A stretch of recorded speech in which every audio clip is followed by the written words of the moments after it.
A day without women. I think this is almost the end. I ain't gonna hold y'all too long. A day without women. Now, this came up because Trump got in office. One of the most, according to America, one of the most vilest white men on the planet. To me, he's the most realest white man on the planet. To me. So now, they came up with this because Trump got elected by who? White women. Thank y'all. He got elected by white women, which is why black women need to understand, like a sister had wrote in her book, that the black woman was the mule for white women. And that's a true statement. And the black man is the mule for the white man.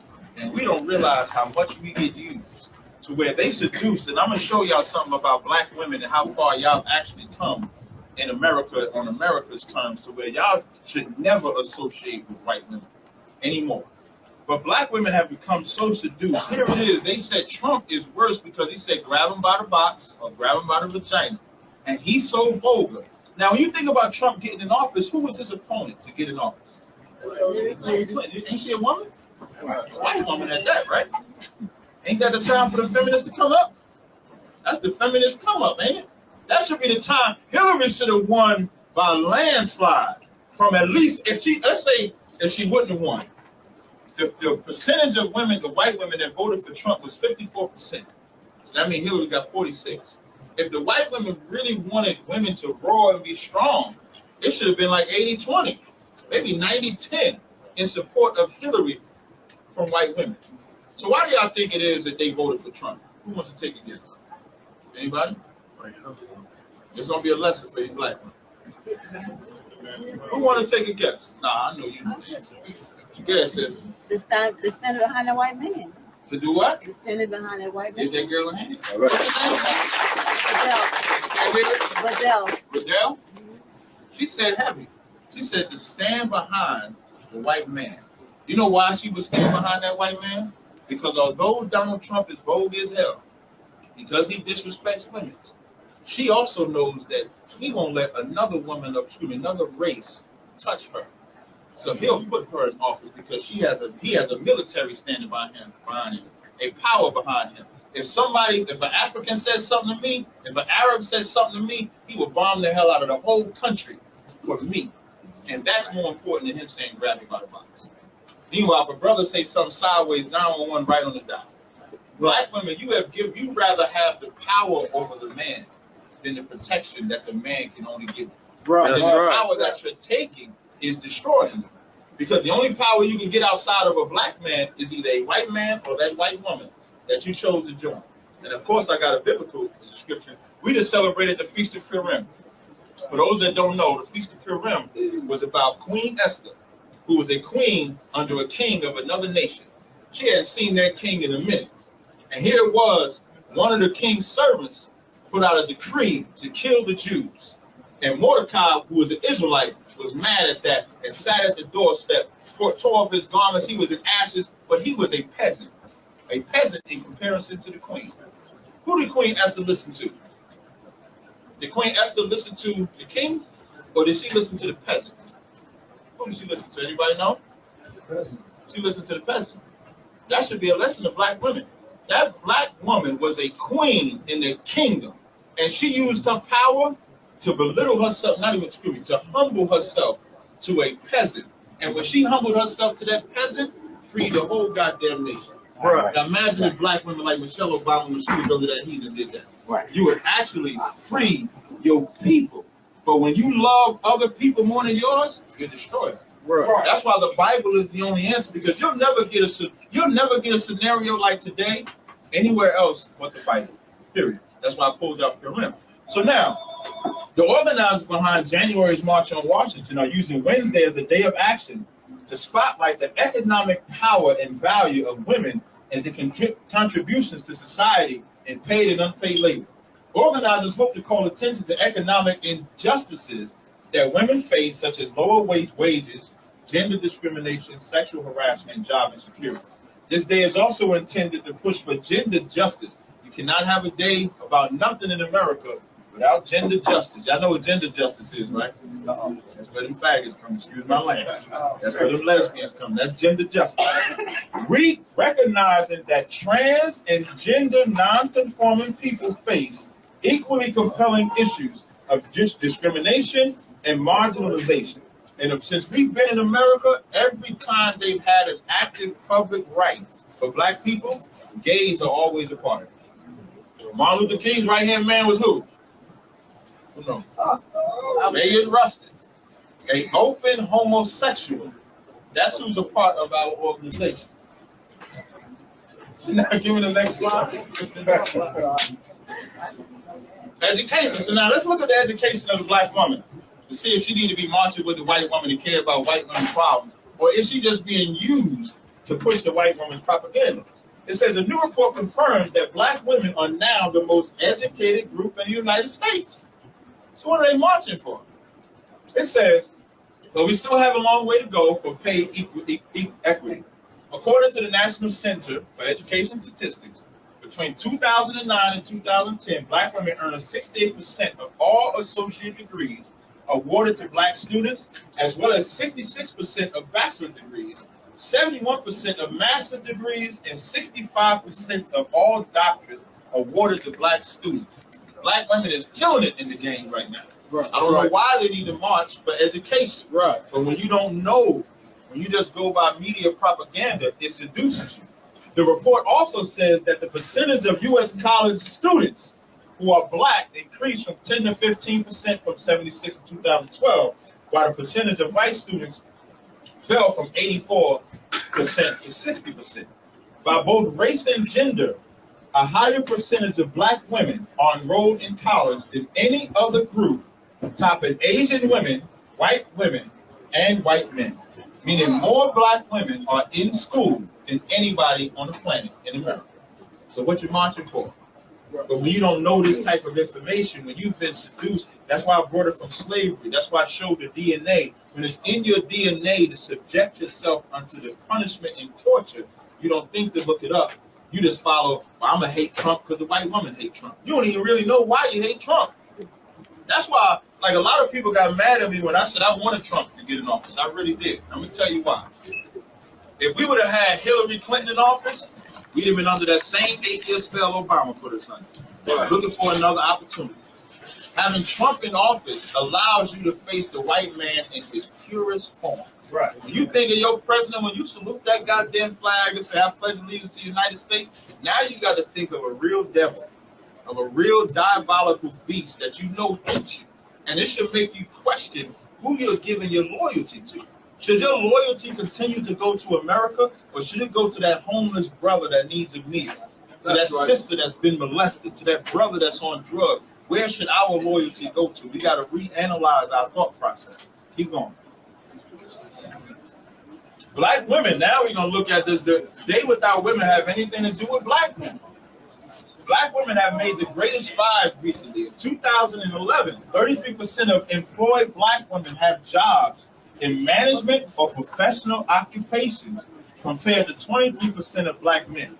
As a matter of fact, 64% of working African-American women hold white-collar occupations compared to 50% of black men.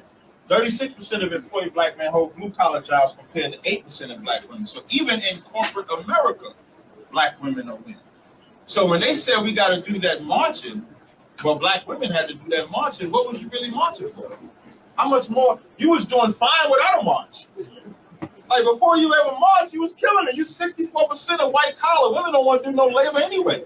You had 64%. Imagine if you didn't march, if you stayed doing what you was doing. What you're lacking, though, is guidance, because a black man would have been in your house and said, don't go down there and march. Right.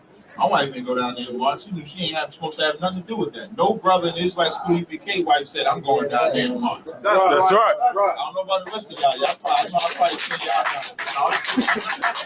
the next slide. I know some of y'all probably was down there like, I want to see what they're talking about. Now we're going to talk about fathers to see if the black man being taken out, because remember, the feminist movement was about removing the black man out the house. So let's see how it is with the man out the house or in the house. It says, father-absent families generally occupy the bottom rung of our society's economic ladder. Unwed mothers are 4 times more likely to live in poverty than the average American. Female-headed black families earn only 36% as much as two-parent black families. Not only do unmarried mothers tend to earn relatively little, but their households are obviously limited due to a single breadwinner, thus further widening the income gap between one-parent households and two-parent households. Fully 85% of all black children in poverty live in single-parent and mother-child only homes. Give me the next slide. The single black illegitimacy rate is so high that these pathologies plague black more than they affect our other demographic. Now, if y'all was paying attention earlier, before civil rights, before liberation, before all of that, you couldn't find these numbers. These numbers was not, you know how they have you be in the red or you be in the black? The black is where you're trying to get, the red is what you're in, it's in danger. We're in the red after civil rights and liberation. We was chilling prior to that. That's why we have to go back to that. Now, what do you have to remove to go back to that? Give me one thing you got to remove to go back to that. White man. Thank you. Who said that? What's your name, brother? That brother's smart. Goddamn white man. I heard this title of this lecture. Remove the white man. Right. That's what I said the title of the lecture. Right. Illegitimacy, family breakdown, crime, and fraudulent education are all devastating problems, but they are not civil rights problems. That's what Walter E. Williams said. Hey, devil. I'm going to read it again. Illegitimacy, these are all things that plague black people. Illegitimacy, family breakdown, crime, and fraudulent educations are devastating problems, meaning they recognize that there's problems for black people, but they are not civil rights problems. But I thought civil rights was about black people getting rights that would make their life better. Right. So why are the things that are plaguing black people not civil rights problems? Because civil rights was never created to address black issues. That's why. And that's what you have to recognize. As late as 1950, black women nationwide were more likely to be married than white women. And only 9% of black families with children were headed by a single parent. This is 1950. You see that? 9%. In 1950s, black children had a 52% chance of living with both their biological parents until age 17. You'd be lucky if you get a year today. It says by the late 1980s, these odds dwindled to a mere 6%. So in the 1950s, 52, 1960s, 1980s, 6%. In 1959, only 2% of black children were reared in households in which the mother never married. 2%. That means every child was married. Excuse me, every child, their parents were married. There was only 2% that was not. How do we allow ourselves to get seduced that way? Because we love the white man more than we love ourselves. Right. Give me the next slide. While the overall black poverty rate remains about 2.5 times higher than the white poverty rate, the face of black poverty has changed dramatically in recent decades. At one time, almost all black families were poor regardless of whether both parents were present. Today, however, two-parent black families are rarely poor. Among black families where both the husband and wife work full-time, the current poverty rate is a mere 2%. So now, what this is basically saying is if you take the liberation movement and everything that's happened and how it destroyed us, if we slowly start to come back to this, and we go back to a black household the way it was meant to be, our structure is only now 2%. You got the next slide? In addition, growing up without fathers is a far better forecaster. Is a far better forecaster of a buller's future criminally than either race or poverty. I'm going to read it again. In addition, growing up without a father is a far better forecaster of a boy's future in being a criminal than either race or poverty. Meaning, without that father, you can guarantee your son or your daughter is going to be a criminal because the father is the disciplinarian. Why do you think when I brought out, my mama would go get my father wherever he was at? Because I was getting too wild. So my mother would go find where Carl was at, and Carl would come put the fear of God in me. I'd straighten up for a little while until he went away again, and then I would mess up again, and then she'd go get him again until I got it together. And I finally got it together, didn't need it. But when that father came around, I straightened up. That's why I'm saying that. 70% of all young people in state reform institutions were raised in fatherless homes. as were 60% of rapists were raised in fatherless homes. 72% of adolescent murders and 70% of long-term prison inmates were also. As Heritage Foundation scholar Robert Rector has noted, illegitimacy is a major factor in America's crime problem. Lack of married parents, rather than racial poverty, is the principal factor in the crime rate. Give me the next slide. If you take that father out the home, you're destroying him. Even if, let's say, if y'all can't live together, if you take the father out the picture, you're destroying that home. Because there's no structure. You have to have a balance. A son can never learn how to be a man from a woman. Right. I don't care how managed. I don't care how managed you want to be. I don't care what wording you want to give him, what movie you want him to watch. There's nothing that's going to teach him how to be a man than a man. Right. Having a man in the house also helps your daughter. You know how it helps your daughter? A daughter does not learn how to be a wife potentially without seeing her mama be a wife to her father. Right. And then her interactions between the two of them will dictate how she's going to be when it's her time to be a wife. Now, when you remove the father, that's why it destroys the black household. That's why we have to resurrect that. Now, imagine the ones where the mother and father is there, and so that son gets to see the interaction, the daughter gets to see the interaction. It works out better. Children in single-parent households are not only raised not only with economic, but also social and psychological disadvantages. For instance, they are 4 times more as likely as children from intact families to be abused or neglected, which is another thing that takes place. Another thing that takes place is the abuse. You can kill it. There's another thing that was the last slide. There's another thing that takes place where black women. There was a case that came out recently. I'll bring it up only because it fits the conversation. There was a case that came out recently where this guy, Prince George, just got arrested for beating their son and setting him on, burning him or something like that. And he wasn't even the child's father. So you would have to say, what type of woman would let their child be around that? Well, when you're run from the original father, because you want some type of protection, you'll let anybody in your house just to be with that man.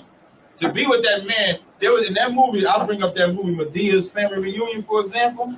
In that movie, Medea's Family Reunion, that mother let her daughter get raped by her husband because he was going to leave her if she didn't let him rape him. That's what you have when you remove the man out of the house. Now it's almost like survival. Well, I love him, so I'm going to sacrifice my own children. That's what our black women have become. So what I did with this lecture, which I hope y'all appreciate, what I wanted to do with this lecture was not only just talk about destroying the black woman and making her feel like trash, but to just bring out the pitfalls that, number one, it's not her fault in the sense that she's been psychologically traumatized since slavery. So a lot of these things that she's doing, she thinks she's doing it naturally when she's been programmed since slavery. It's been hereditary. Your great-great-great-great-grandmother's been oppressed, and then all you've seen that, you've been in a survival state. Just like the black man has been in a survival state. And we only had a short gap of being free from the white man, and that was maybe when slavery first got away from us until about the 1920s or so. And when the white man saw our greatness, he put that system in there to destroy us ever since. So that's the solution. So anybody got any questions? That continues my lecture. I appreciate that.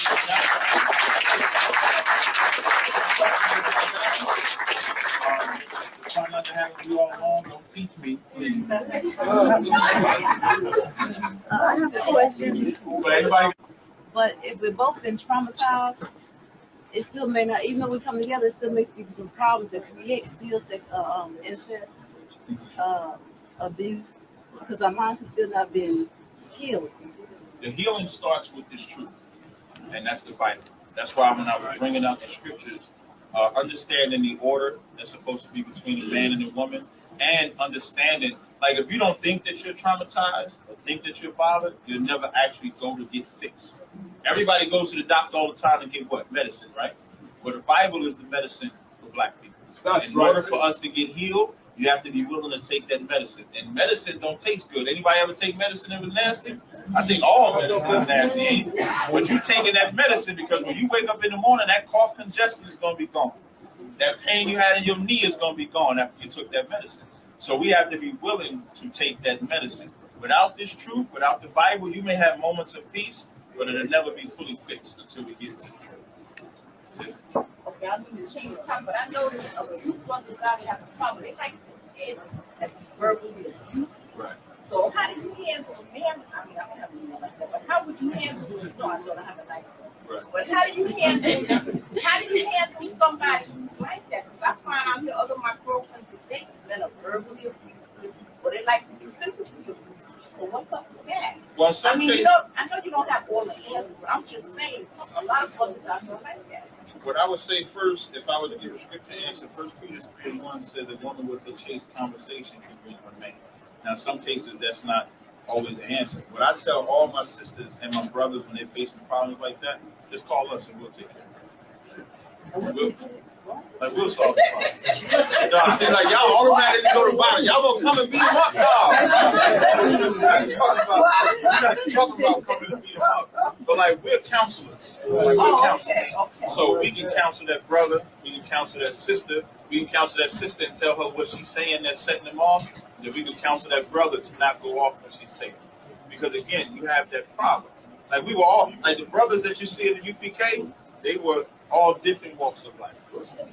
That's the Israelite school UPK, that's where I'm at. So now we come from all different walks of life. We wasn't angels. We wasn't, we wasn't innocent or anything like that. And so once we came into the truth, we learned to kill our former self, put off the former conversation, become a man of God. That's what I said, like that spirit that they take on is a white man's spirit. Like the white man will beat a woman and so forth like that, have no regard. But a brother following the laws of the Most High, you will not do that. Okay, I have another question too. Now, you're talking about the Bible, right? Yes. I'm a technical here.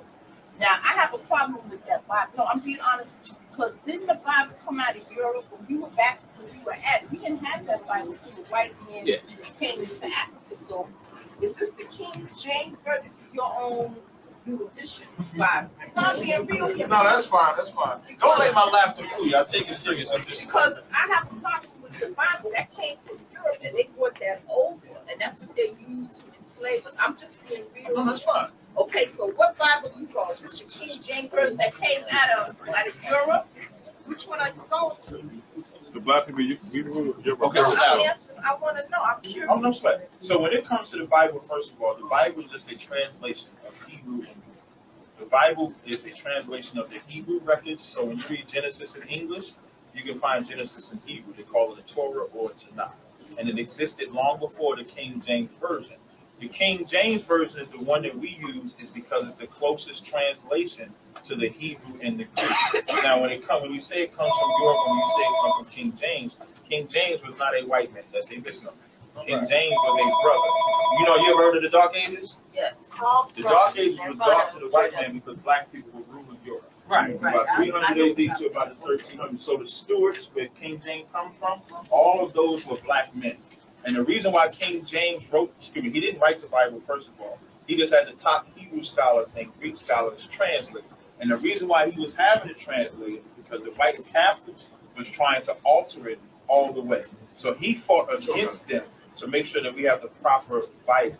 When it comes to Africa, because you say because we came out of Africa. The only reason we came out of Africa is because we were sold from Africa. We fled into Africa in 70 AD. In 70 AD, when Israel got destroyed as a nation, we fled. Over 1 million black people fled into Africa. So it's a lot of people that think that Africans are just selling any black person they can find.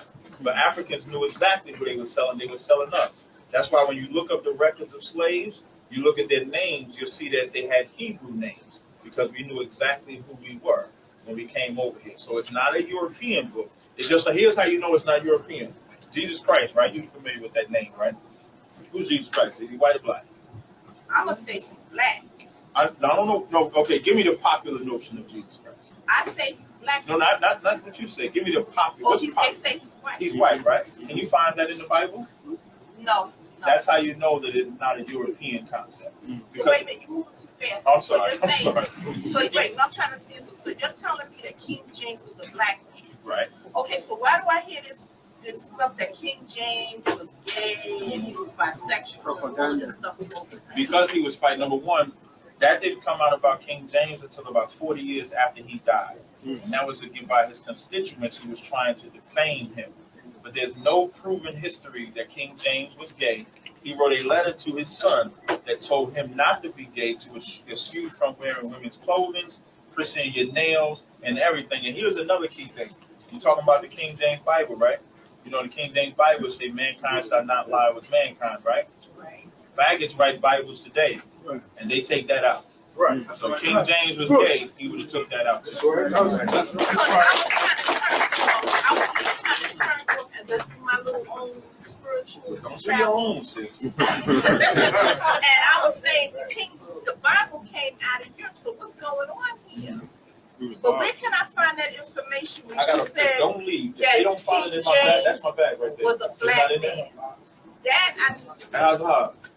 I got a book of, no, okay, I'm listening to you.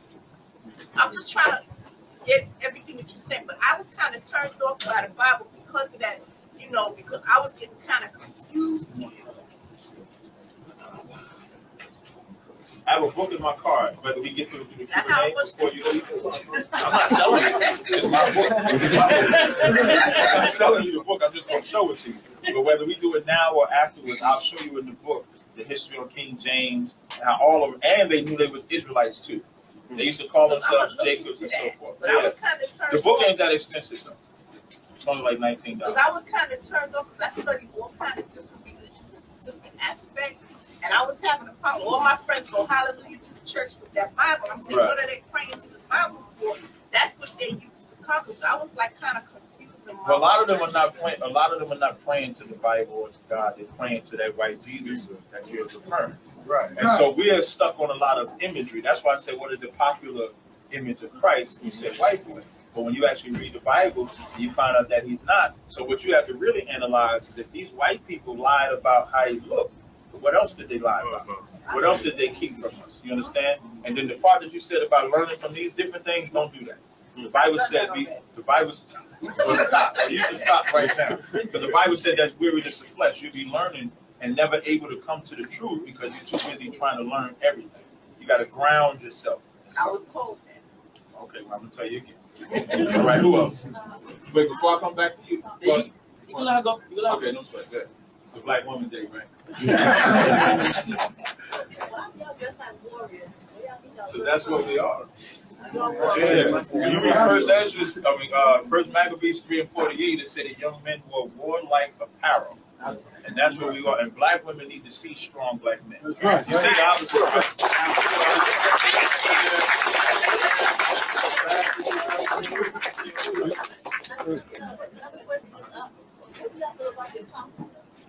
Oh, we carry the Apocrypha.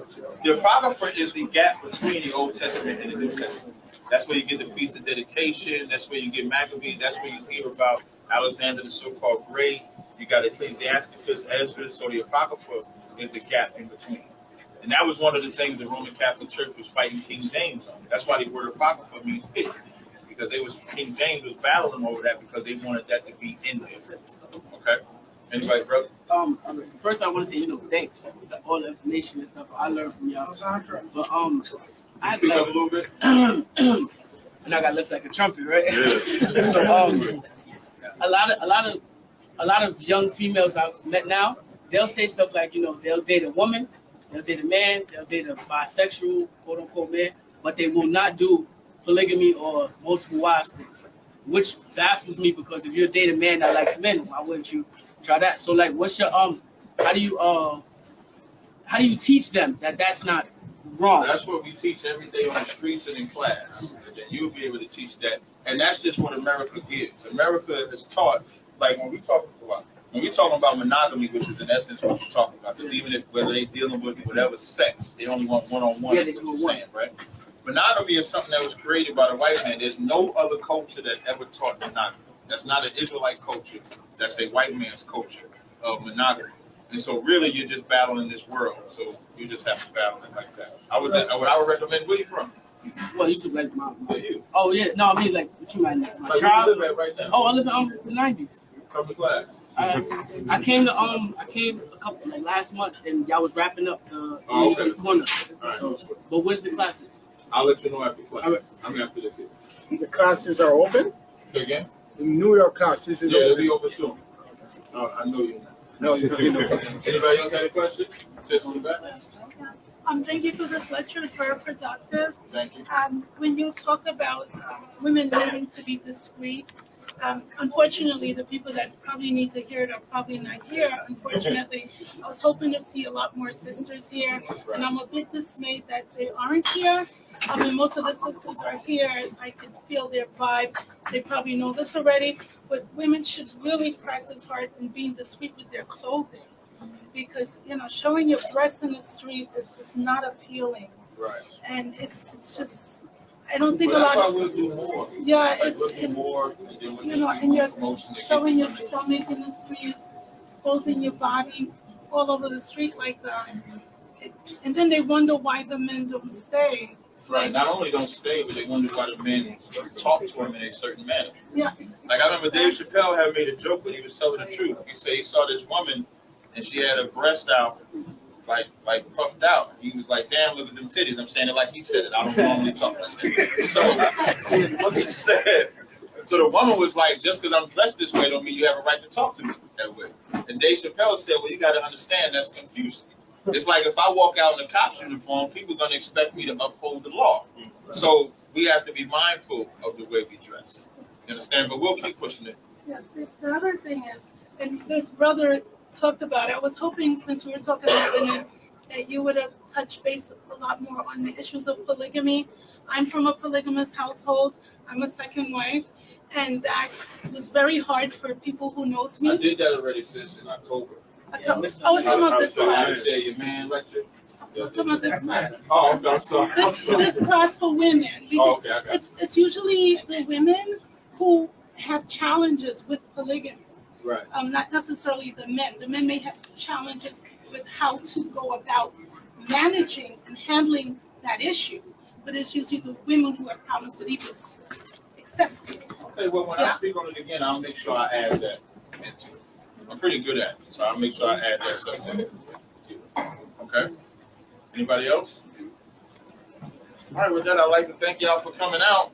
We have a lecture. What's yours? I don't know if y'all in Syracuse, but we got a lecture coming up April 1st at the Beach and Branch Library, 2111 Selena Street, Syracuse, New York. Officer Tazaryach will be doing it on drugs, the American tool to destroy black people. That'll be a lecture coming up. Thank you, Hodge, for coming out. All the sisters. What's your name again, sis? Mayana Household Correct. And what radio show you got? You do debate talk for you, the relationship challenge. Right, debate talk for you. I want to thank her for coming out. My mama came out. This is my first time she has been out.